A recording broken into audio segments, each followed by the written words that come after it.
নমস্কার শ্রোতা বন্ধুরা, স্বাগত জানাই আপনাদের গল্পের আসরে। বাংলা সাহিত্যের এলডোরাডোর খনি থেকে তুলে আনা কিছু মণিমাণিক্যের সম্ভার নিয়ে তৈরি আমাদের গল্পের আসর। আজকের গল্পটি একটি রোমহর্ষক মার্ডার মিস্ট্রি থ্রিলার গল্প হতে চলেছে।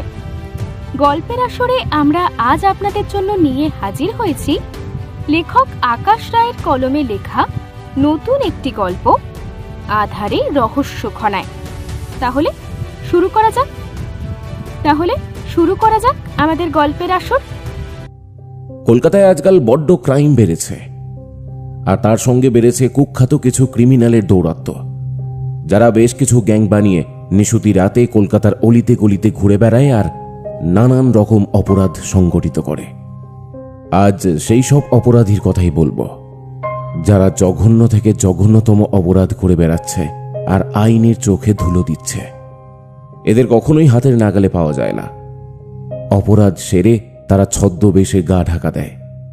অনেকে বলে এদের নাকি একটা বড় সড়ো গ্যাং আছে, আবার অনেকে বলে একজন বড় মাথা একাই এসব করে বেড়াচ্ছে। পুলিশ চেষ্টা চালাচ্ছে নিজেদের মতো, কিন্তু বারবার নিষ্ফল হচ্ছে। এই অজানা খুনিদের দৌরাত্ম্য ক্রমেই বাড়ছে মরণ ভাইরাসের মতো।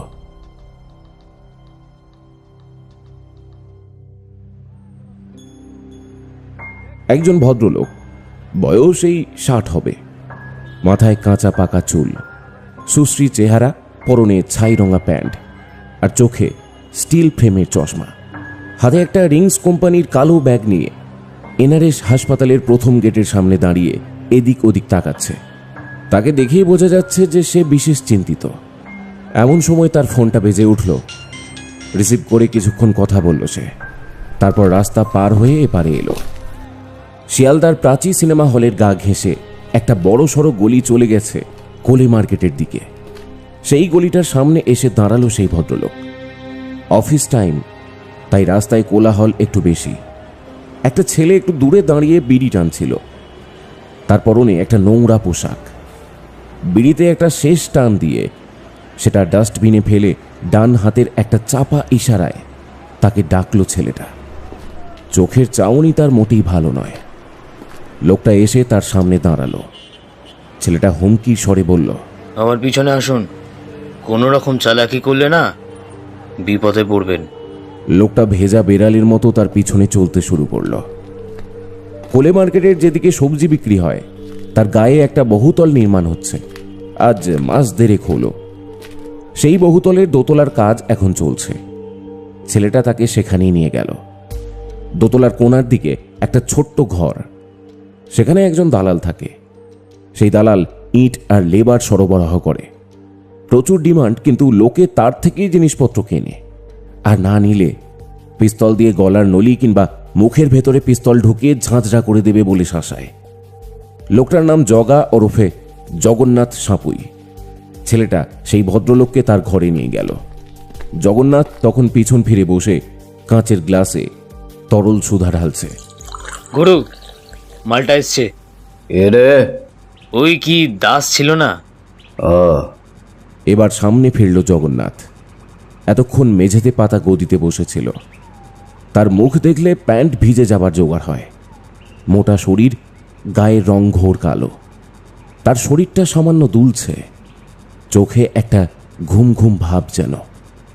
তবে সেটা তীব্র নেশার ফলে। কাজের বাইরে সব সময় মদে ডুবে থাকে এই সাপদের মতো শয়তানটা। মুখ তুলে লোকটার দিকে চাইল জগন্নাথ, তারপর ভয়ানক গম্ভীর গলায় বলল, কত পেটি আছে? আগে 12 লাখ। 12 লাখ? 12 লাখ দিয়ে কি আমি আমার নরম ঘাসে জল দেব? হ্যাঁ সালা, বিশ্বাস করুন, আর নেই আমার কাছে। যা ছিল দিয়ে দিয়েছি।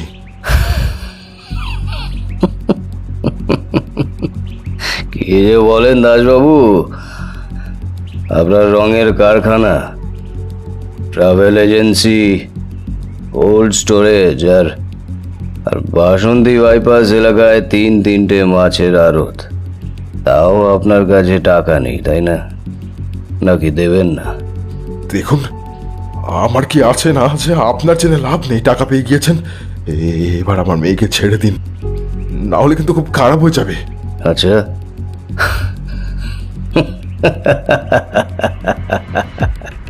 খারাপ হবে? তা কি খারাপ হবে? হ্যাঁ, আমি পুলিশকে জানাবো। জগন্নাথ এবার রাক্ষসের মতো গর্জে উঠে আচ্ছা, সজোরে লোকটার পেটে একটা লাথি মারল, আর সে পেছনে থাকা একটা টেবিলের ওপর হুমড়ি খেয়ে পড়ল।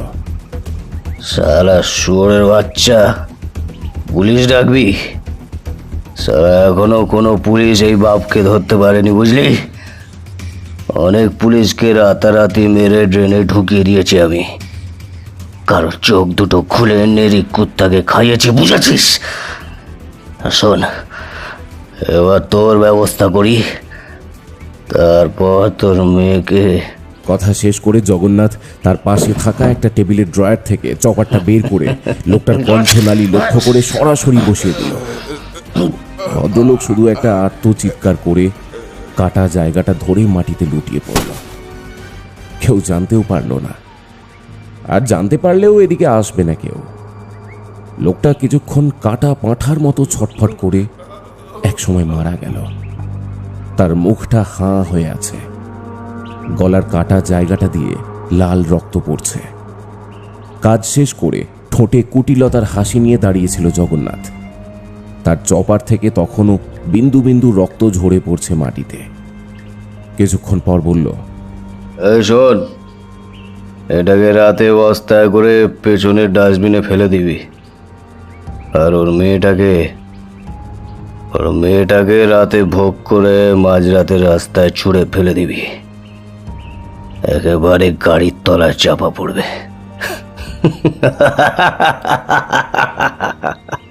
তারপর চপারে লেগে থাকা রক্তটা লম্বা জিভ দিয়ে চেটে নিল। তখন গভীর রাত। চারজন লোক গাড়ি করে একটা বস্তা ফেলে রেখে গেল কোলে মার্কেটের পিছনের দিকটাতে, যেদিকে সবজি ফেলার নোংরা জায়গাটা আছে। তারপর আরেকটা ঘটনা ঘটল। জগন্নাথ সাপুই সেই মেয়েটাকে ধর্ষণ করে তাকে হত্যা করল। তার দেহটা আবার সবাই ধরাধরি করে একেবারে ছুঁড়ে ফেলে দিল মূল রাস্তাতে। কেউ টের পেল না। ঠিক তখনই একটা আলু বোঝাই লরি আসছিল অপর দিক থেকে। সেই লরিটা মেয়েটার শরীরটাকে একেবারে থেঁতলে দিল। তবে এসব কাজ জগন্নাথের কাছে নস্যি মাত্র। এর থেকেও ভয়ানক ক্রাইম করা তার সকাল রাতের ব্যক্তিগত নেশা। ওর লাল রঙের রক্ত দেখতে খুব ভালো লাগে। পরদিন সকালবেলা 10টা নাগাদ কোলে মার্কেটের ময়লা ফেলার যে জায়গাটা আছে তার সামনে শত শত লোকের ভিড় জমল। কিছুক্ষণ আগে একজনের গলা কাটা লাশ পাওয়া গেছে। সকালে ফল সবজিওয়ালারা কিছু ফেলতে গিয়ে একজন বয়স্ক লোকের লাশ দেখতে পেয়েছে। লালবাজারে খবর দেওয়া হয়েছিল পুলিশ এখনই আসবে। মিনিট 20 পর লালবাজার থেকে অনেক পুলিশ আর সংবাদ মাধ্যম এবং কয়েকজন ডৌম এসে হাজির হলো। দারোগা অনিন্দ সুন্দর কয়েকজন কনস্টেবলকে নিয়ে ভিড় ঠেলে ভিতরে এলো, আর এসেই তাদেরকে সকলকে নাকে রুমাল চাপা দিতে হলো। শুধু আবর্জনা স্তূপের গন্ধ নয়, একটা মানুষের দেহের পচা গন্ধ নাকে আসছে। এরপর তারা যা দেখল তাতে সবাই ভীষণ অবাক হয়েছে, কারণ মানুষটাকে যেভাবে বর্বরতার সঙ্গে মারা হয়েছে তা যে কোনো হিন্দি সিনেমাকেও হার মানাবে। কিন্তু মৃত ব্যক্তির পরনের পোশাক বলছে লোকটা কোনো ভদ্র বাড়ির হবে। অনিন্দ সুন্দর সবার কাছে জানতে চাইল যে কেউ কিছু চেনে কিনা কিংবা কিছু দেখেছে কিনা। একজন সবজিওয়ালা বলল, গতকাল একে আমি দেখেছি, ওই হাসপাতালের গেটের সামনে দাঁড়িয়েছিল। পুলিশ তাদের কাজ সমাপ্ত করে বেশ কিছু তথ্য আর ছবি নিয়ে চলে গেল। লাশটিকে মর্গে পাঠানো হলো। বলা বাহুল্য, এই ঘটনাটা শুধু পুলিশ নয়, কোলে মার্কেটের মতো জনবহুল এলাকায় একটা সাড়া ফেলল যথেষ্ট। কারণ এইভাবে নৃশংস হত্যা করে এমন জায়গায় ফেলে রাখার জন্য সত্যি বুকের পাটার দরকার।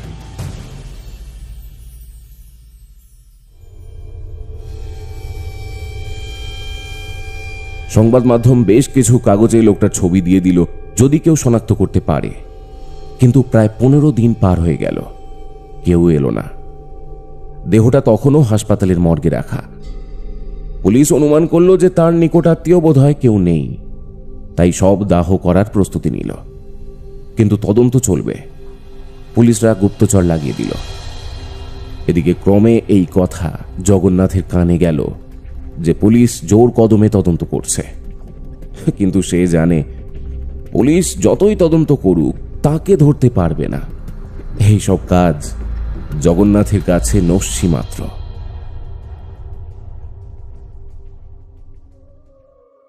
একদিন রাতে শিয়ালদার বৈঠকখানা বাজারের রোজ বারে বসে আড্ডা চলছিল। বারের ম্যানেজারকে বলে একটা স্পেশাল রুম বুক করা হয়েছে জগন্নাথ আর তার সঙ্গীদের জন্য। সেই ঘরে আজ সারা রাত নাচ গান চলবে, চলবে দেদার মদ্যপান, আর তার সঙ্গে জলপরীদের সঙ্গে জলযোগের ব্যবস্থা করা হয়েছে। রাত তখন অনেক হবে। জগন্নাথ কাঁচের গ্লাসে তরল সুধা পান করছে। ওর সঙ্গে ওর ব্যক্তিগত দেহরক্ষী মনুয়া ওরফে মনোরঞ্জনও আছে। মনুয়ার কাছে একটা 9mm এর পিস্তল সব সময় থাকে। কালো ছায়ার মতো জগন্নাথকে সে আড়াল করে রাখে। এছাড়াও বাপ্পা, বিশু, মিদ্যা, আর আছে সেই ছেলেটা, নাম শিবা। শিবা বলল, গুরু, শুনলাম নাকি সেই লোকটাকে দাহ করে দিয়েছে, কিন্তু পুলিশ শালা এখনো তদন্ত চালাচ্ছে আর চারিদিকে খোঁচর লাগিয়ে রেখে দিয়েছে সন্ধান করার জন্যে। আরে পুলিশ তদন্ত করে কি করবে? হ্যাঁ, ও তো আর জগন্নাথকে চেনে না। একেবারে শেষ করে দেবো সব কটাকে। শোন, ওই ওই ওই ওই পুলিশটার নাম কি যে তদন্ত করছে? নাম কি মালটার? অনিন্দ্য সুন্দর। ওকে আমি একেবারে ভ্যানিশ করে দেবো, একেবারে পৃথিবী থেকে সরিয়ে দেবো সালাকে।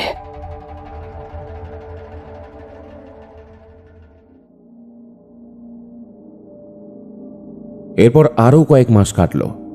তবে এবারে জগন্নাথের নজর পড়ল NRS এর মর্গের মৃতদেহের ওপর। কারণ যারা মারা যায় তাদের চোখ আর কিডনি কোনো কাজেই লাগে না, তাই ডাক্তারকে হাত করে সেগুলোকে পাচার করতে পারলে, কিংবা অনেকেই কাগজে বিজ্ঞাপন দেয় যে কিডনি পাওয়া যাবে কিনা, তাদের বেচতে পারলে অনেক টাকা। জগন্নাথের টাকার খুব নেশা। অন্ধকার ঘরে বসে একটা নাইট ল্যাম্প জেলে মোটা টাকার গন্ধ শোঁকা তার নেশা। জগন্নাথ তখন অন্ধকার আর অপরাধ জগতের বেতাজ বাদশা। যা বলবে সে সেটাই শেষ কথা। নিজে আড়ালে থেকে অন্যদের দিয়ে কালো কারবার চালায়। সুতরাং তাকে বাধা দেওয়ার কেউ নেই, বরং তার গোলামি করার জন্য অনেক লোক আছে। তার পায়ে তারা দিনরাত হত্যে দিয়ে পড়ে আছে। ব্যবসা ভালোই চলছিল। মরা মানুষের কিডনি বের করে সেগুলোকে যত্ন সহকারে বাইরে পাচার করত ওরা। কিন্তু সবাই তো আর দিতে চায় না, তাই অসৎ পথ অবলম্বন করে যারা দিতে চাইতো না তাদেরকে নৃশংসভাবে খুন করে এদিক সেদিক ফেলে রাখত। কারোর গলার নলি কাটা তো কারোর হাত পা কাটা হয়ে পড়ে থাকতো তারা। এদিকে পুলিশ অপরাধীদের খুঁজতে একেবারে নাস্তানাবুদ হয়ে যাচ্ছে। কোনোভাবেই কোনো অপরাধী ধরা পড়ছে না। 2রা জুন সন্ধ্যা 7টা দিশা অ্যাপার্টমেন্টের দোতলায় গোপনে সভা বসেছে। এসেছে কিছু বিশেষ অতিথি যারা কালো বাজারকে নিয়ন্ত্রণ করে। এদের মধ্যে এসেছেন বিনোদ ঘোষ, কলকাতার প্রথম সারির প্রমোটারদের মধ্যে একজন। নিজে আড়ালে থেকে অন্যদের দিয়ে খুন, ড্রাগস পাচার ইত্যাদি করায়, তাই তার কেস ধামাচাপা পড়ে যায়। শোনা যায় আগে একসময় হাফ প্যান্ট পরে পাড়াতে ঘুরে বেড়াতো, তবে এখন অবস্থা পরিবর্তন হয়েছে আমূল। সবসময় দামি কোম্পানির পোশাক, চোখে সানগ্লাস, পায়ে দামি কোম্পানির জুতো ছাড়া সে বাইরে বেরোয় না। বাড়ি গাড়ি কোনো কিছুরই তার কমতি নেই। জনশাতিক বডিগার্ড সব সময় তাকে ঘিরে রাখে। কিন্তু সে জগন্নাথকে শ্রদ্ধা করে। কাঁচের গ্লাসের তরল এক চুমুক গলায় ঢেলে সে বলল, জগন্নাথ দা, আমি একটা সমস্যায় পড়েছি। আমার কাছে বেশ কিছু কোকেনের বড়ি, চরস আর গাঁজার অর্ডার আছে, কিন্তু কী করে সাপ্লাই করব আমি সেটাই বুঝতে পারছি না। আসলে বোঝোই তো, অনেকগুলো টাকার মাল, এ তো ধরা পড়ার প্রবল সম্ভাবনা। তাই বলছিলাম, তুমি যদি একটু ব্যবস্থা করে দাও দাদা। বিনোদ ভালোই জানে যে এর প্রতিকার একমাত্র জগন্নাথই করতে পারে, কারণ সে বহু বছর এই কাজে লিপ্ত। তাই ড্রাগস পাচার করাটা তার কাছে নস্যি। এতক্ষণ সব চুপ করে শুনছিল জগন্নাথ। সব শুনে বলল, হয়ে যাবে, কিন্তু কিন্তু কি? আমাকে একজন বিশ্বাসী মাছওয়ালা খুঁজে দাও, কারণ তুমি তো জানো আমি বিশ্বাসী লোকেদের সাথে কারবার চালাই। তুমি লোক জোগাড় করো, আমি সব ব্যবস্থা করে দেবো। সেই রাতে আরও কিছু গোপন আলোচনা হলো। তারপর রাত বাড়লে আরেকটু মজলিস করে সকলেই বাড়ি ফিরল। আজ শনিবার রাত 12টা বাজে। খিদিরপুর ডকের 3 নম্বর গেটে বেশ কিছু মাছের পেটি ট্রাকে তোলা হচ্ছিল। এই মাছ উড়িষ্যা যাবে, কিন্তু তার আগে যাবে দীঘাতে। সেখানে একটা ফিশ এজেন্সি আছে, সেখানেই কিছু মাল নামাবে। মাল গাড়িতে তোলা শেষ হলে বিনোদ বিল আর চালান খালাসিকে দিল। তারপর ড্রাইভার গাড়ি নিয়ে রওনা দিল। শিয়ালদার বাবু সরকার নামে একজন মাছ ব্যবসায়ী, তার একটা ভেড়ি আছে কাশীপুর বাইপাসের কাছে। তাকেই সমস্ত মাছের দায়িত্ব দেওয়া হলো। তবে তারা দীঘা পর্যন্ত যাবে, তারপর মাল খালি হলে চলে যাবে উড়িষ্যা। ভোর 3:30 বাজে দীঘার সমুদ্র সৈকতের ধারে একটা মাছের গাড়ি দাঁড়ালো। এই সময় চারিদিক নির্জন থাকে। কোথাও একটা কুকুর পর্যন্ত চোখে পড়ছে না। শুধু শোনা যাচ্ছে সমুদ্রের প্রবল গর্জন। নির্জন কালো অন্ধকারে গায়ের লোম খাড়া করে দেয় এই গর্জন। রাস্তায় আলো আছে বটে, কিন্তু সেটা সামান্য। প্রকৃতির কি সৃষ্টি! দিনের বেলায় সমুদ্রের পাড়ে কত লোকের আনাগোনা, আর এখন মনে হচ্ছে কেউ যেন মরণের হাতছানি দিয়ে ডাকছে। আর সাদা ফেনাগুলোকে মনে হচ্ছে যেন এগিয়ে আসছে কেউ নিঃশব্দে দ্রুত লয়ে। গাড়ি থেকে সবাই নামতেই আরেকটা গাড়ি এলো অপর দিক থেকে। গাড়ির খালাসির মুখে গামছা বাঁধা। সেই চালানখানা অন্য গাড়ির ড্রাইভারকে দিল। সে সবকিছু দেখে বাবুকে চালান দিল।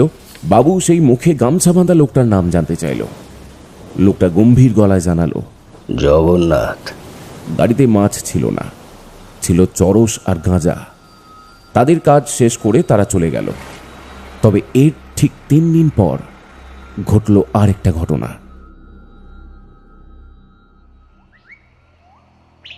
3 দিন পর শিয়ালদা স্টেশনের পিছন দিকে মাছওয়ালা বাবু সরকারের রক্তে মাখা দেহটা পাওয়া গেল।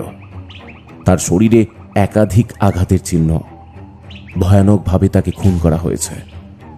কিন্তু পুলিশ সমস্ত শরীর অনুসন্ধান করে একটা জায়গায় এসে থমকে গেল।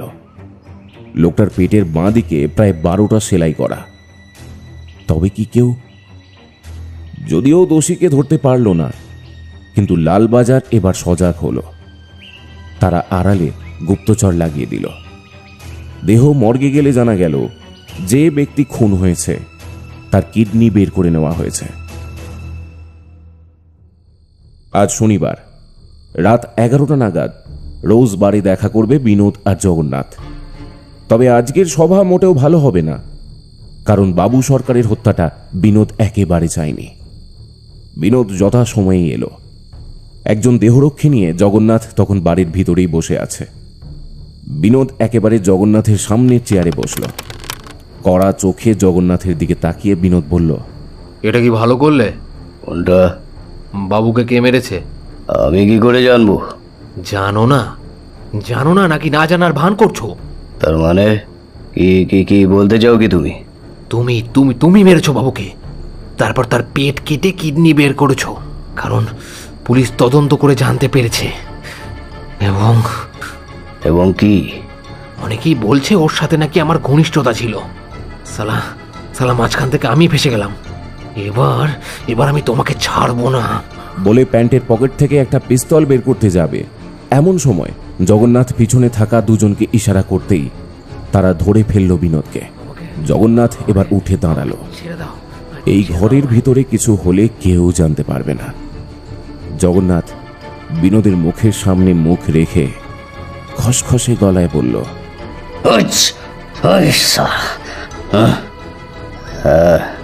হ্যাঁ, আমি মেরেছি, বেশ করেছি। আর এবারে তোকে মারবো সালা।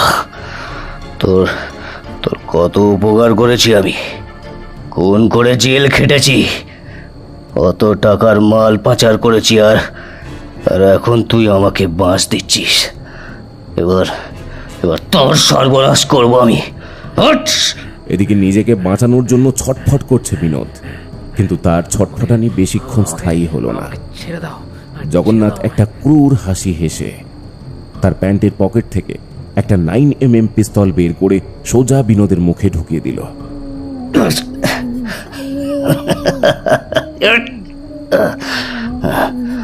এবার এবার সঙ্গে সঙ্গে চলল গুলি, আর পিছনের দেওয়ালে ছিটকে পড়ল রক্তের পিণ্ড। গুলি মাথা ফুঁড়ে গিয়েছে। বিনোদ চেয়ার থেকে মাটিতে লুটিয়ে পড়ল। জগন্নাথ এবার তার দলের বাকি লোকেদের নিয়ে গুলি চালাতে চালাতে বেরিয়ে পড়ল। চারিদিকে তখন একটা হইচই শুরু হয়েছে।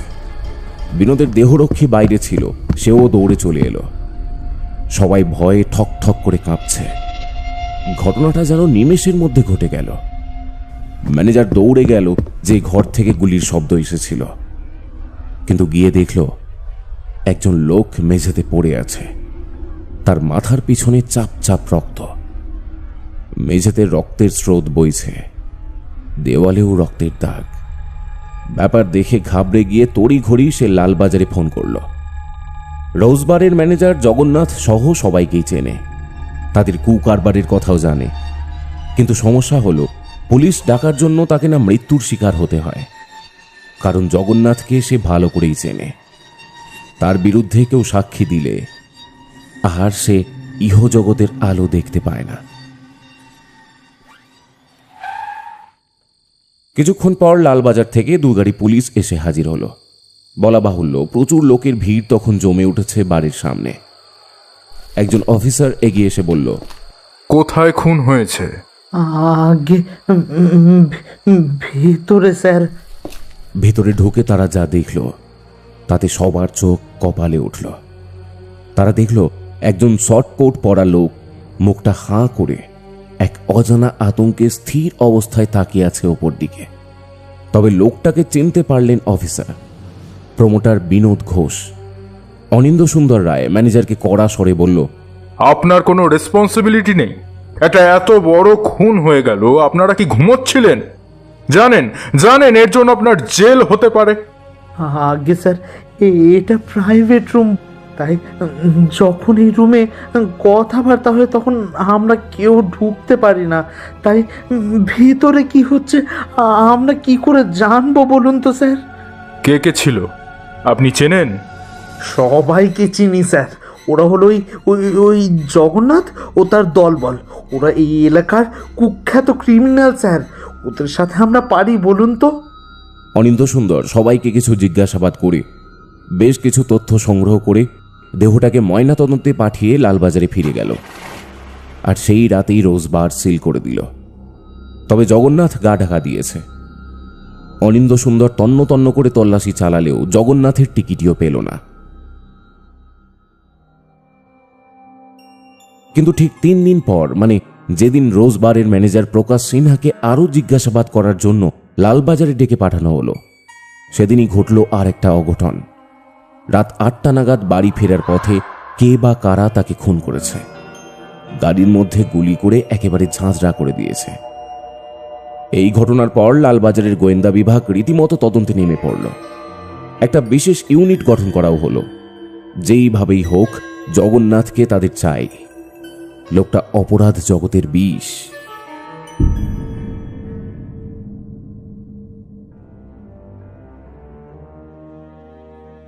এরপর 1.5 মাস কেটেছে।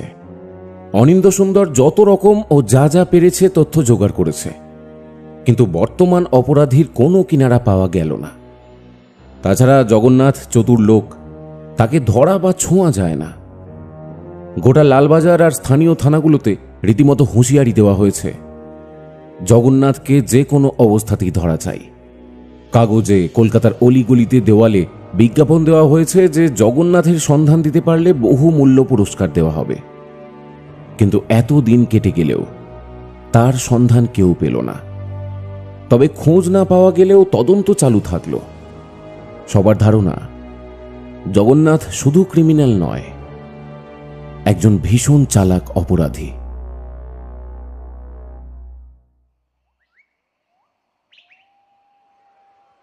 সেদিন সকালবেলা 10টা নাগাদ খিদিরপুর ডকের 6 নম্বর গেটে বহু লোকের জমায়েত হলো। একটা চিৎকার আর গোলমালের শব্দ আসছে। বেশ কয়েকজন পুলিশকে দেখেও বোঝা গেল যে কিছু একটা হয়েছে। কিছুক্ষণ পর আরও পুলিশ এলো, তবে এরা লালবাজার ক্রাইম বিভাগের লোক। ভিড় ঠেলে তারা সামনে গিয়ে দেখল এক নৃশংস দৃশ্য। একজন মাঝবয়সী লোক খুন হয়েছে বোঝা যাচ্ছে। তার শরীরে একাধিক আঘাতের চিহ্ন, পেটের বাঁ দিকটা কাটা। লালবাজারের দারোগা অনিন্দ সুন্দর সেখানে হাজির ছিল। তার কাছে দৃশ্যটা চেনা মনে হলো। এর আগেও এইভাবে অনেকজন খুন হয়েছে। তবে কি সেই শয়তানটা ফিরে এসেছে? কথাটা ভাবতেই তার গায়ে কাঁটা দিয়ে উঠল। স্থানীয় লোক আর পুলিশ অফিসারদের জিজ্ঞাসা করে সে দেহটা হাসপাতালে চালান করে দিল, কিন্তু দেহ শনাক্ত করতে কেউ এলো না। ইতিমধ্যেই স্থানীয়ভাবে জিজ্ঞাসা করে তার নাম ধাম, পেশা ইত্যাদি সম্বন্ধে একটা ধারণা পাওয়া গিয়েছিল। মৃত ব্যক্তির নাম রতনলাল। সে বিহারের বাসিন্দা। লোকটা ডকেই লেবারের কাজ করত, আর সঙ্গে অবশ্য দালালিও করত। তবে কিসের দালালি করত সেটা জানা যায়নি। এই ঘটনার পর সেই এলাকাতে একটা চাপা আতঙ্ক দেখা দিল। পুলিশ চারিদিকে কড়া পাহারার ব্যবস্থা অবশ্য করল, কিন্তু সবার মনে একটাই প্রশ্ন। খিদিরপুর ডক সংলগ্ন এলাকা বেশ জনবহুল। দিনে দুপুরে একটা এমন মর্মান্তিক খুন হয়ে গেল, অথচ কেউ দেখল না, নাকি দেখেও কিছু বলতে চাইছে না।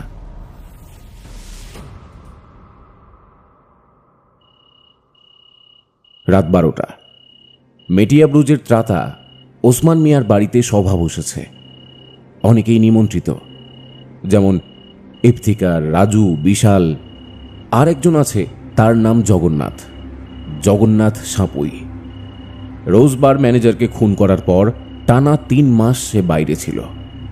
তারপর নিজের মুখে সার্জারি করে আরও টুকটাক কিছু পরিবর্তন করে সে এখানে ডেরা বেঁধেছে।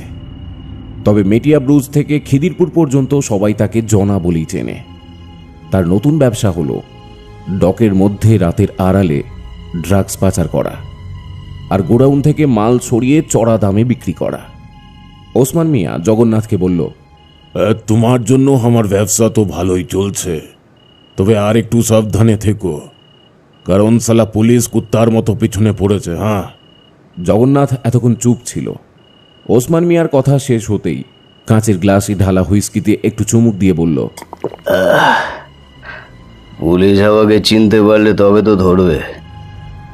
আরে আমাকে ধরার ক্ষমতা কারো নেই। এবারে ওই সালা অফিসার অনিন্দ সুন্দরকে মারবো, একেবারে শেষ করে দেবো সালা। সে যাই হোক, তুমি সাবধানে থেকো। তোমার উপর কিন্তু পুলিশের নজরদারি আছে, কোনো লাফড়া যেন না হয়। ওকে? না না, কোনো লাফড়া হবে না।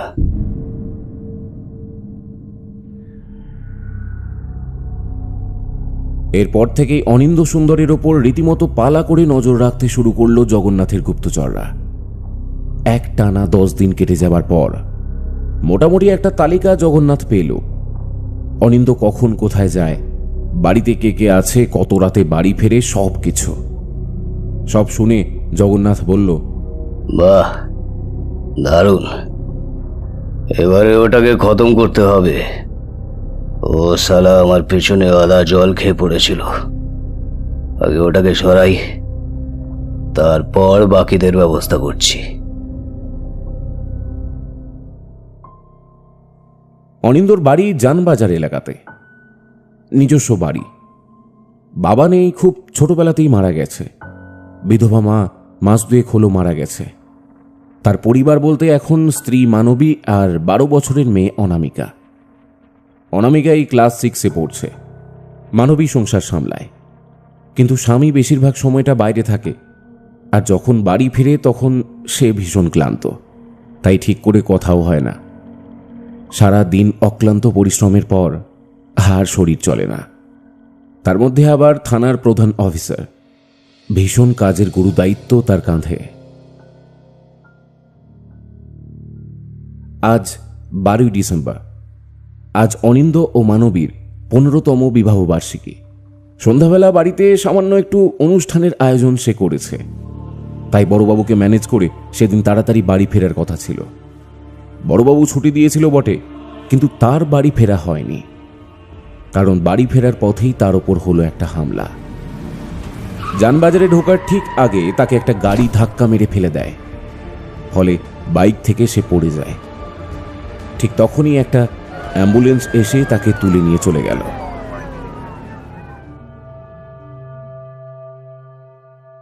ওদিকে রাত 10টা বেজে গেলেও অনিন্দ ফিরল না দেখে মানবী তাকে ফোন করল, কিন্তু বারবার রিং হওয়া সত্ত্বেও কেউ ফোন তুলল না। এক সময় সেটাও অফ হয়ে গেল।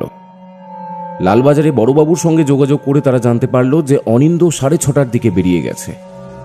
বাড়িতে অনুষ্ঠান আছে বলে একটু আগেই সে বেরিয়েছে। আজ রাত 12টার দিকে এলো টেলিফোনটা। ওপাশ থেকে একটা ভারী কণ্ঠস্বর ভেসে এলো। হ্যাঁ, বলছি। আপনি কে? আমি হাসপাতাল থেকে বলছি। আপনার স্বামীর একটা অ্যাক্সিডেন্ট হয়েছে, তাই যত তাড়াতাড়ি সম্ভব চলে আসুন। সে কি? কোথায় ও? কেমন আছে? ঘাবড়াবেন না, সুস্থ আছে। আপনি যত তাড়াতাড়ি সম্ভব চলে আসুন। কোথায়? শিয়ালদা এনআরএস। ফোনটা রেখে হাউমাউ করে কাঁদতে শুরু করলো মানবী। কিছুক্ষণ পর মেয়েকে নিয়ে রওনা দিল হাসপাতালের উদ্দেশ্যে।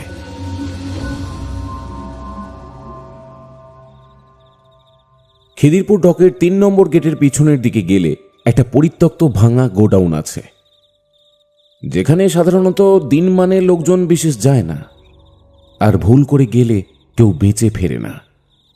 তবে আড়ালে অনেকেই যায়, কারণ অপরাধীদের কুকর্ম করার একটা ভালো জায়গা এটা। এখন রাত 1টা বাজে। সেই পরিত্যক্ত গোডাউনে কারা যেন বিড়বিড় করছে মোমবাতির আলোতে। কাছে গিয়ে বোঝা গেল যে এরা একটা গ্যাং, যারা কয়েক ঘন্টা আগে 3 জনকে অপহরণ করে এখানে নিয়ে এসেছে। তার মধ্যে একটা বাচ্চা মেয়েও আছে।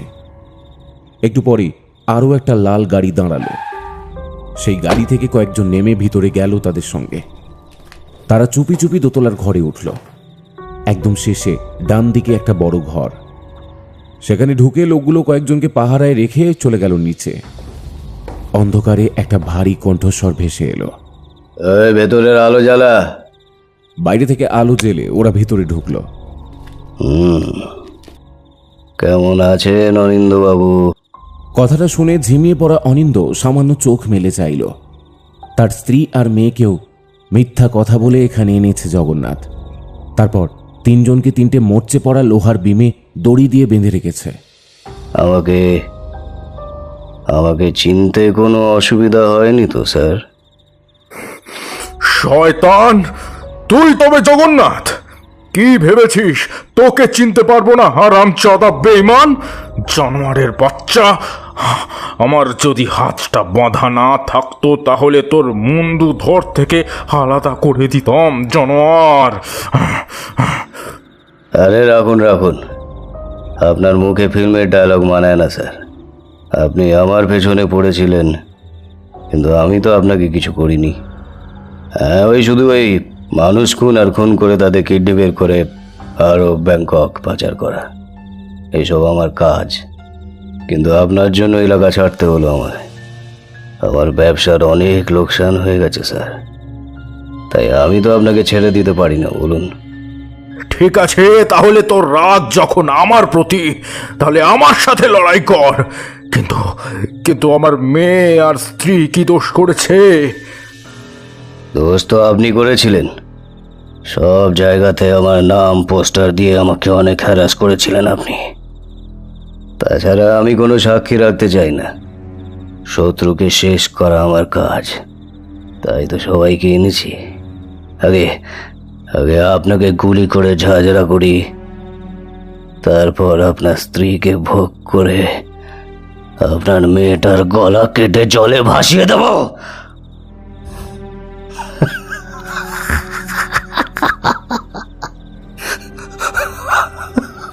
এই যা, আলোগুলো বন্ধ করে দে।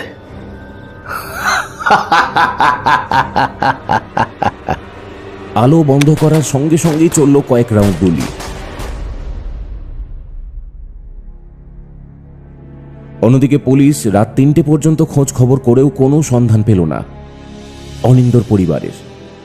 তবে তার ফোনের শেষ গন্তব্যস্থল দেখাচ্ছে জানবাজার। পরদিন সকালে জানবাজারে অনিন্দর বাড়ির সামনে কত লোক উপচে পড়ল। তারা যে দৃশ্যটা দেখল সেটা বোধহয় কল্পনাতীত। অনিন্দ বাড়ির দরজার সামনে পড়ে আছে। তার বাড়ির সামনে পড়ে আছে 3টে লাশ। অনিন্দ, তার স্ত্রী মানবী আর তার 12 বছরের মেয়ে অনামিকার। গুলিতে তাদের একেবারে ঝাঁঝরা করে দেওয়া হয়েছে। মুখ ছাড়া কিছুই চেনা যাচ্ছে না। যেন কোনো অপরাধী তার প্রতিশোধ নিতে তীব্র রোষে অনিন্দকে সপরিবারে খুন করেছে। বহু অফিসার ঘটনাস্থলে এসে হাজির হলেন। অনিন্দ সুন্দর লালবাজারের গোয়েন্দা বিভাগের বিশ্বস্ত অফিসার ছিলেন। বহু কাজের দায়িত্ব সামলেছেন। তাই কেউ হয়তো রোষ মেটাতে তাকে সপরিবারে খুন করেছে।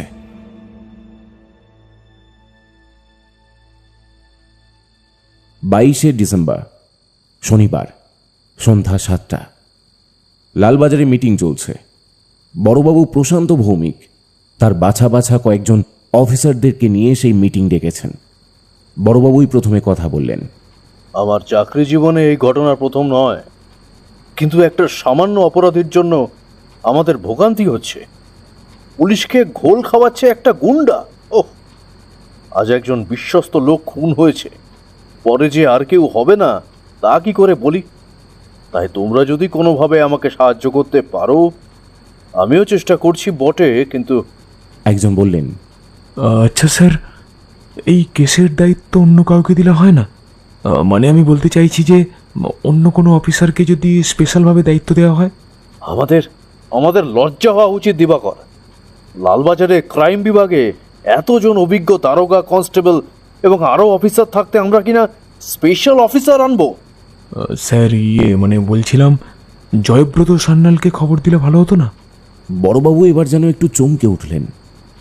উৎসাহিত গলায় বললেন, হ্যাঁ, ঠিক ঠিক, তাই তো। আমার তো মনেই আসেনি জয়ব্রত সান্যালের কথা। যদিও সে এখন বাইরে আছে, তাকে খবর পাঠাও। যেভাবে বা যে অবস্থাতে হোক তাকে আসতে বলো। এখানে জয় সান্যালের ব্যাপারে কিছু কথা বলে রাখা প্রয়োজন। তিনি গোয়েন্দা বিভাগের একজন জান্ট্রেল অফিসার। শোনা যায় যে বছর 5 আগে একজন ক্রিমিনালকে কোনো বৈধ অনুমতি ছাড়াই তিনি গুলি করে মেরে ফেলেন। সেই কারণেই তাকে সাসপেন্ড করা হয়। পরে অবশ্য আবার তিনি চাকরিতে যোগ দেন। তবে বর্তমানে তিনি মেদিনীপুরের গোপালগঞ্জে গেছেন একটা জমিদার বাড়িতে জোড়া খুনের তদন্ত করতে। বড়বাবু তাঁকে যোগাযোগ করতে না পেরে গোপালগঞ্জ থানার ওসিকে যোগাযোগ করলে তিনি জানিয়েছেন যে আসামি ধরা পড়েছে আর জয় সান্যাল তদন্তের কিনারা করে কলকাতায় রওনা দিয়েছেন 3 দিন আগে। তাহলে জয় সান্যাল গেলেন কোথায়? এখন যে তাকে বড্ড দরকার। এরপরের খুনটা হলো খিদিরপুর ডক থেকে খানিকটা দূরে। তবে কোনো নিরীহ লোক নয়। যে মরেছে সে একজন দাগী অপরাধী। তার নাম শিবা, জগন্নাথের এক বিশ্বস্ত সাকরেদ।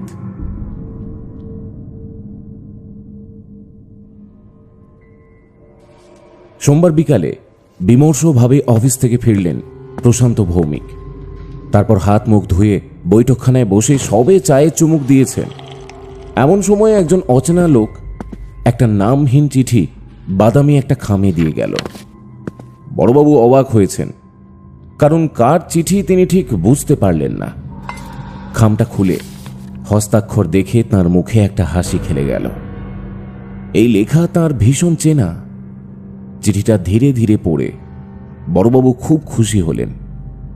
চিঠিটা ভাঁজ করে টেবিলে রেখে বিড়বিড় করে বললেন, অল দ্য বেস্ট জয় সান্যাল। 1 জানুয়ারি, শনিবার, রাত 11:30। ওসমান মিয়া জগন্নাথের ডেরাতে এলো। বর্তমানে তাকে একটু গা ঢাকা দিয়েই থাকতে হচ্ছে, যদিও তার ছদ্মবেশ এখনো কেউ জানতে পারেনি। কিন্তু বলা তো যায় না। কথায় আছে দেওয়ালেরও কান আছে। তবে তার আফসোস যে শিবা মারা গেছে সপ্তাহ দুয়েক আগে। ডকের ভেতরে ফলের বাক্সতে সোনার বিস্কিট পাচার করতে গিয়ে তার প্রাণ গেছে। গুলিতে একেবারে ঝাঁঝরা হয়ে গিয়েছিল। ফ্যান্সি মার্কেটের পিছন দিকে একটা ভাঙাচোরা গ্যারেজ আছে। সেই গ্যারেজের নিচে একটা ঘর না বলে তাকে গুপ্তকক্ষ বলাই ভালো। সেখানেই কয়েকজন বিশ্বস্ত লোক বসিয়ে নতুনভাবে আবার কাজ শুরু করেছে জগন্নাথ সাঁপুই। ওসমান মিয়ার সঙ্গে আরেকজন ছিল। তারা দুজন ও ড্রাইভার খালেদ মাহমুদ সোজা জগন্নাথের ডেরাতে ঢুকল। জগন্নাথ তখন মদ্যপান করছে। ওসমানের সঙ্গে নতুন লোকটাকে দেখে সে চোখ তুলে চাইল। এর নাম আছে টোটন। ভালো বন্দুক চালাতে পারে, হাতের টিপ কিন্তু বহুত ভালো। লোকটার বয়স 33, পরনে সাদা প্যান্ট, নীল রঙা ফুল হাতা শার্ট, শরীরটা শক্তপোক্ত, নাকের তলায় মোটা একটা গোঁফ, বাঁ গালে একটা জরুল, দেখতে বেশ গুন্ডা মার্কা। টোটন বলল, আমি তোদের সাথে কাজ করতে চাই, তবে আমার কথা মতো কাজ করতে হবে। তাছাড়া আমার কাছে বেশ কিছু ভালো প্ল্যান আছে যেটা শুনলে তোদের কাজে দেবে। তবে এই তুই করছিস কেন? শালা গুরু বল গুরু। তোকে গুরু বলে আমার লাভ কি? শোন, কেউ নামে গুরু হয় না, কাজে হয়। আর সেই গুরু হওয়ার জন্য নিজেকে কাজ করতে হয়। আর তাছাড়া আমি গুরু টুরু মানি না, নিজের কাজ বজায় রাখতে চাই। আর ওই 3টে বাঁদর সেনাকে দিয়ে কি হবে? 3টে বাঁদর যাদের বলা হলো তারা হলো জগন্নাথের নতুন সহকারী। নাম বিট্টু, পলা, পল্টু। পলা বিট্টু সমবয়সী, পল্টু অনেকটাই ছোট। ওকে এখন রাখো, যেখানে যেখানে কাজ হবে আমাদের সঙ্গে যাবে। একে রেখে কি করবো কি? এ তো আমাদের কাজে আসবে না, এ তো নিজের ঢাক নিজে পেটায়। ওসমান ভাই, রাজার জায়গা রাজপ্রাসাদে হয়, চিড়িয়াখানায় নয়। কারণ রাজা স্বাধীনভাবে থাকে, চিড়িয়াখানার খাঁচায় বন্দি থাকা পশু পাখিদের মতো নয়। আমি আমার রাস্তা দেখে নেব। বিট্টু গর্জে উঠে একটা অশ্লীল শব্দ বলে পিস্তল উঁচিয়ে এলো টোটনের দিকে। ট্রিগারে চাপ দিয়ে গুলি করার আগেই টোটন সজোরে একটা লাথি মারল তার পেটে। কোঁকিয়ে উঠল সে। তারপর বিট্টুকে চুলের মুঠি ধরে দাঁড় করালো টোটন। তার 5টা আঙুল দিয়ে চুলগুলো চেপে ধরে হিস হিসিয়ে বলল, এই শয়তানের বাচ্চা, তুই যখন পাড়ায় গুলি খেলতিস তখন আমি বন্দুক ধরা শিখেছি, মানুষ খুন করতে শিখেছি। মানুষের লাল রক্ত দেখা আমার অভ্যেস ছিল। আমি চাইলে তোর মিটারে 6টা গুলি ভরে দিতে পারি, কিন্তু ইচ্ছে নেই। দ্বিতীয়বার এমন ভুল করিস না। আর একটা আজে বাজে বক বক করলে তোকে ট্রাকের তলায় পিষে মারব। বলে সজোরে তাকে মাটিতে ফেলে দিল। ব্যাপারটা এতটাই অবিশ্বাস্য যে কেউ তাকে বাধা দিতে এলো না, বরং হাঁ করে দেখছিল। এসব ঝামেলা করো না, এখানে একটু ভালোভাবে থাকো, না হলে জানাজানি হলে সবার বিপদ হবে। किसी को पता चल जाएगा और भी लफड़ा होगा। তাই বলছি, নিজেদের মধ্যে লড়াই না করে হাত মিলিয়ে কাজ করো। ওসমান মিয়া চলে গেলে জগন্নাথ আবার গ্লাসে মদ ঢেলে অফার করলো টোটনকে। টোটন গ্লাসটা নিয়ে এক চুমুক খেয়ে আপন মনে বলল, তবে তো শুরু জগন্নাথ, তোমাকে আমি এমন জায়গায় নিয়ে যাব যে কেউ টেরও পাবে না।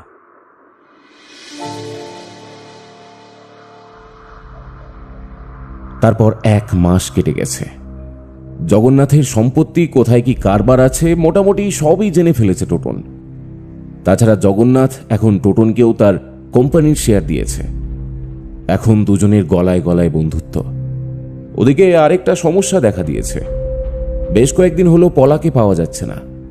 পলা জগন্নাথের কাছে না এলে বউবাজারে তার রাতপুরীর কাছে যায়। তার নাম সোনালি, কিন্তু খবর নিয়ে জানা গেল গত 3 দিন সে সেখানে যায়নি। তাহলে কোথায় গেল পলা?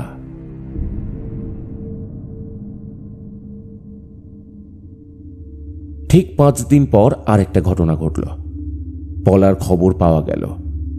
বাবুঘাটের কাছে নদীর পাড়ে যে বড় বটগাছটা আছে, সেই গাছে গলায় দড়ি দিয়ে আত্মহত্যা করেছে পলা। খবর পাওয়া মাত্রই জগন্নাথ, টোটন, বিল্টু আর পল্টু 3 জনে মিলে দেখতে গেল তাকে। তবে তারা আড়ালেই রইল, কারণ সামনে গেলে ধরা পড়ার সম্ভাবনা আছে। পলাকে এই অবস্থায় দেখে জগন্নাথের চোখে জল এলো। এতদিন অন্যের চোখের জল ফেলে আজ তার নিজের চোখ দিয়েই জল পড়ছে। গাড়িতে ফিরতে ফিরতে বিট্টু বলল, কেউ আমাদের উপর নজর রাখছে গুরু। ধুস শালা, যেখানেই যাই সেখানেই শালা আমাদের ক্ষতি হচ্ছে। একবার জানতে পারি, শালাকে গুলি করে খুলে উড়িয়ে দেবো। পরদিন সকালে যখন জগন্নাথ খাটিয়াতে বসে কী সব যেন চিন্তা করছে, তখন বিট্টু হাতে একটা চিরকুটের মতো কাগজ নিয়ে হন্তদন্ত হয়ে এলো। গুরু, গুরু, এইটা বাইরে পড়েছিল। সেই কাগজ জগন্নাথের হাতে তুলে দেওয়া হলে সে দেখল তাতে লেখা, তোমার খেলা শেষ, নিজের মৃত্যুর জন্য তৈরি হও, ডু অর ডাই। কি সর্বনাশ! শেষে কিনা তোমাকে হুমকি দিল। তুমি নাকি কলকাতার ডন, আর তোমাকে কিনা যে বলেছে তার বুকের পাটা আছে, নাহলে তোমাকে কিনা হুমকি দেয়। গুরু, আমার কিছুই ভালো ঠেকছে না। মনে হচ্ছে আমরা খুব শীঘ্রই ধরা পড়ব। শোন, আমি এসব পুলিশকে ভয় পাই না, বুঝেছিস? পুলিশ আমাকে ভয় পায় শালা। একবার শুধু জানতে পারি। একটা কাজ কর, ওসমান মিয়াকে ফোন লাগা। যদি কিছু করতে পারে তো ওই পারবে। খবর নিয়ে জানা গেল যে ওসমান মিয়া দেশের বাইরে চলে গেছে, এখন ফিরবে না, আর তার নাম্বারও সে পরিবর্তন করে ফেলেছে। জগন্নাথ গেল আরও রেগে। আমাকে ফাঁসিয়ে এখন বাইরে চলে গেল। ওই আমাকে ফাঁসিয়েছে শালা। আগে আমাকে সব কাজে ব্যবহার করে এখন আমারই ভুল। ওকে যদি প্রথমে মেরে ফেলতাম শালা, তাহলে এত ঝামেলা আমার হতো না। এবারে অন্য কোনো আস্তানা দেখতে হবে দেখছি। এই কোথাও বাইরে পালিয়ে গেলে হয় না? না না না, আমি কিছুতেই পালাবো না। আমি এর শেষ দেখে ছাড়বো।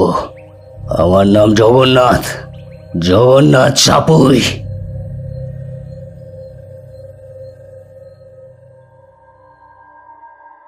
এরপর কয়েকদিন কোনো গোলমাল হলো না। জগন্নাথ পুরনো আস্তানা ছেড়ে ডকের একটা পরিত্যক্ত গোডাউনে আশ্রয় নিয়েছে। তবে নতুন জায়গা নিয়ে কোনো ভালো ফল অবশ্য হলো না, কারণ একদিনে দুটো হত্যা হলো, একজন বিট্টু আর একজন পল্টু। সেদিন রাতে কিছু মাল বাইরে যাওয়ার ছিল। জগন্নাথ আজকাল দেশি পণ্য বিদেশে বেচা শুরু করেছে, যেমন পিতলের মূর্তি, কাঠের তৈরি মুখোশ ইত্যাদি। এগুলো সব বহুমূল্যের। নানান জায়গা থেকে চুরি করে সেগুলো সাবানের কার্টুন কিংবা চায়ের পেটিতে খুব ভালো করে পার্সেল করে পাচার করা হয়। জগন্নাথ বিল্টু আর পল্টুকে সমস্তটাই বুঝিয়ে দিয়েছিল। মাল যাবে রাত 11টা নাগাদ। পরদিন সকালে খবরের কাগজ দেখে মাথায় বজ্রপাত হলো জগন্নাথের। বিল্টু ও পল্টু গতকাল খুন হয়েছে। তাদের কাছ থেকে প্যাকিং করা পিতলের বৌদ্ধ মূর্তি পাওয়া গেছে। খবরের কাগজে আরও জানা গেল, গতকাল রাত 11:15 নাগাদ কয়েক রাউন্ড গুলির শব্দ পেয়ে 4 জন পাহারাদার এসেছিল। তারা দেখেছিল 2 জন গুন্ডা মতো লোক গুলিবিদ্ধ অবস্থায় পড়ে আছে। তাদের মাথায় আর পায়ে একটা করে গুলি লেগেছে। তাদের কাছ থেকেই সেই পিতলের বৌদ্ধ মূর্তি পাওয়া যায়। পোর্ট কর্তৃপক্ষ সেই মূর্তিটি বাজেয়াপ্ত করে এবং তাদের ধারণা তারা মূর্তি চুরি করে পালাচ্ছিল, তাই খুন হয়েছে। সবটা পড়ে কাগজ ছুঁড়ে ফেলে দিল জগন্নাথ। আমার কত টাকা লোকসান হয়ে গেল। প্রায় লাখ টাকার জিনিস ছিল, সব শেষ হয়ে গেল। কে যে এমন করছে কে জানে। এখন উপায় কি বলো তো? একে একে সব তো শেষ হয়ে যাচ্ছে। ভাবতে দাও, নিশ্চয়ই কেউ আমাদের পিছু নিয়েছে, সব সময় আমাদের উপর নজর রাখছে। এবার হয়তো আমাদের পালা। আমার কাছে কিন্তু একটা ভালো খবর আছে। কি খবর? আজ রাতে ডকে বেশ কিছু বিলিতি জিনিস আসবে শুনলাম। চীন থেকে মেশিন আসবে। একটা মেশিন যদি হাতাতে পারি তাহলে বেশ কিছু মোটা পয়সা উপার্জন করতে পারবো। কিন্তু প্রস্তাবটা আকর্ষণীয় হলেও জগন্নাথ বেশ ভয় পেল। না, টোটন ব্যাপারটা রিস্ক হয়ে যাবে। এমনিতে কাল খুন হয়েছে, ডকের পুলিশরা আরো সজাগ থাকবে। আরে কোনো ভয় নেই, আমি আছি তো, আমি সব সামলে নেব। আমি একটু বেরোচ্ছি, তুই ওই ছদ্মবেশে সন্ধ্যার আগে 6 নম্বর গেটে ঢুকে যেদিকে ওই ক্যান্টিনটা আছে ওখানে দাঁড়াবে। আমি চলে আসবো, আর দুপুরে একজনকে পাঠিয়ে দেবো, তারপরে আমি আসবো, ঠিক আছে? টোটন চলে গেলে জগন্নাথ চিন্তিত হয়ে খাটে শুয়ে পড়ল। বড়বাবু আজ অফিস যাননি। আজ একটা গুপ্ত অভিযান আছে। জয় সান্যাল সকালে একজনের হাত দিয়ে খবর পাঠিয়েছেন সন্ধ্যা 7টা নাগাদ 6 নম্বর গেটের পিছন দিকে কয়েকজন পুলিশ অফিসারকে নিয়ে দাঁড়াতে। 23শে জানুয়ারি সন্ধ্যা 7টা। ডকের 6 নম্বর গেটের পিছন দিকে যেখানে ক্যান্টিনটা আছে তার সামনে ছদ্মবেশে জগন্নাথ দাঁড়িয়ে আছে। সে এমনভাবে সেজেছে কারোর ক্ষমতা নেই তাকে চেনার। তবে এর আড়ালে আরও কয়েকজন আছে, মানে জগন্নাথ আরও জনকয়েক লোককে রেখেছে আশেপাশে, যারা একটু বিপদ দেখলেই গুলি করবে। এদিকে প্রায় 2 গাড়ি পুলিশ ভ্যান নিয়ে বাইরে আর ডকের আশপাশে ঘেরাও করা হয়েছে। তবে আজকের অভিযানে নায়ক বড়বাবু প্রশান্ত ভৌমিক আর জয়ব্রত সান্যাল ওরফে জয় সান্যাল। এদিকে দীর্ঘ অপেক্ষা করেও যখন টোটন এলো না, জগন্নাথ একটু ব্যস্ত হয়ে পড়ল। ব্যাপার কি? এখন প্রায় 7:30 বাজছে, প্রায় আধ ঘন্টা পেরিয়ে গেছে, কিন্তু টোটন কেন আসছে না? অন্যমনস্কভাবেই দাঁড়িয়েছিল বলে হঠাৎ বাঁশির আওয়াজে চমকে উঠল জগন্নাথ। বাঁশি যে বাজিয়েছে সে আর কেউ নয়, সে হলো এতদিন জগন্নাথের সঙ্গে কাজ করা টোটন ওরফে জয়ব্রত সান্যাল। জগন্নাথের সামনে এসে জয় বলল, এবার তোর খেলা শেষ জগন্নাথ সাপুই। জগন্নাথ টোটনকে দেখে যেন আকাশ থেকে পড়ল। এ কি, লোকটা টোটন বটে, কিন্তু তার এত পরিবর্তন হলো কি করে? যদি যমজ ভাই থাকে তাহলে আলাদা কথা, কিন্তু গত কয়েক মাস তার সঙ্গে থাকা টোটন আর এই টোটনের কোনো মিল নেই। গায়ে জরুল নেই, মাথার চুলের মাঝখানে সিথি নেই, মুখে খোঁচা খোঁচা দাড়ি নেই, আর গুন্ডা মার্কা ভাবটাও নেই, যেন সত্যিকারের পুলিশ অফিসার। আরে বাস, আবে তুই পুলিশ কবে হলি? নাটক করছিস নাকি? নাকি কোনো গোপন রহস্য আছে? না, কোনো গোপন রহস্য নেই, আর না আমি টোটন, আর না আমি তোকে সাহায্য করব। আমার নাম Joybrata Sanyal, Lalbazar special crime branch. কথা শেষ করে নিজের একটা কার্ড জগন্নাথকে দেখালো জয়। তারপর বলল, অনিন্দ সুন্দরকে খুন করার পর এই কেসটা আমার হাতে আসে। প্রথমে আমি ওসমান মিয়াকে হাতে নিই, আগে ওকে ছদ্মনাম বলি, তারপর আসল পরিচয় দিয়ে ভয় দেখিয়ে ওকে বিলেতে পাঠিয়েছি, তারপর তোর প্রত্যেকটা সাকরেতকে ওপরে পাঠিয়েছি। এবার তোর পালা, আর এখানে একদম কোনো চালাকি করিস না, এক্ষুনি গুলি করে তোর খুলি উড়িয়ে দেব। জগন্নাথ সমস্ত বুঝতে পেরে এবার ফুঁসতে শুরু করেছে।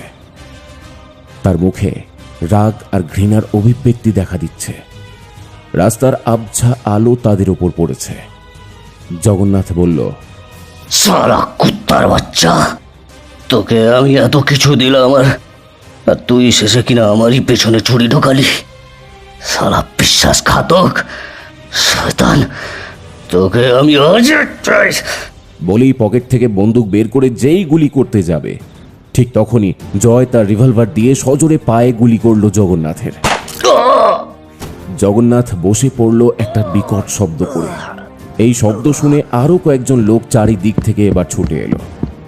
তারা সবাই অবশ্য পুলিশের লোক, কারণ জগন্নাথের সঙ্গে যারা এসেছিল তারা এত পুলিশ দেখে পালিয়ে গেছে।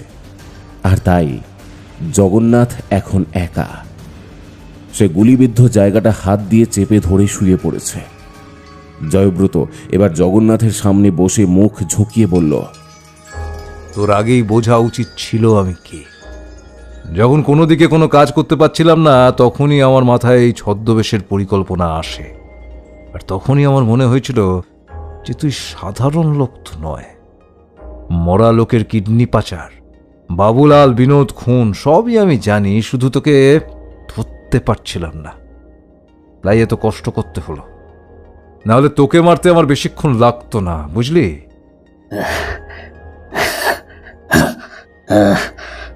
শালা ওই জন্যই বলে শালা পুলিশদের কখনো বিশ্বাস করতে নেই।